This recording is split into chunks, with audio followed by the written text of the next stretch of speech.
about the devices. I mean, that's what everybody wants, really. I mean, that's one of the reasons why people migrated over to AT&T, and that's why it was so huge when they first got the iPhone. I mean, remember, that's why a lot of people actually said, you know what, I'm going to go over to AT&T because you do have the iPhone. Then Verizon obviously got it several months later after the fact, and then people said, well, you've got the world's largest network, or the nation's largest network. That's why we're with Verizon. You got the devices here. Does Sprint have the devices too to back it up, or is this something also that we're going to see kind of move along? Currently, they don't have the lineup that the other ones have, and AT&T's been taking everything.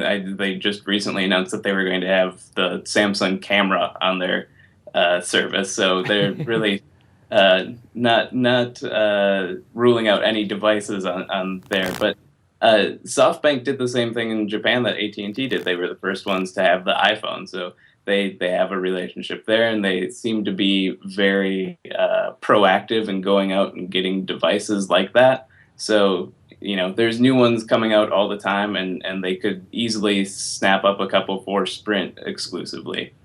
Okay, so AJ, let me ask you this, and kind of in closing. I mean, in your honest opinion, as someone that covers the industry, do you think this is a good move or a bad move? Because some people are arguing against it, saying that, well, yeah, they're dumping a bunch of dough into the company.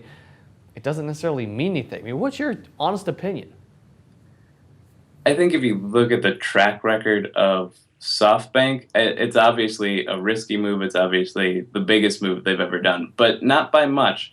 They purchased Vodafone for just about the same amount, a little bit less when you take the amount of revenue that they'll be putting into Sprint. But the actual purchase size was about the same, and they revitalized that company as well. So it's not a place that SoftBank and their president hasn't been before.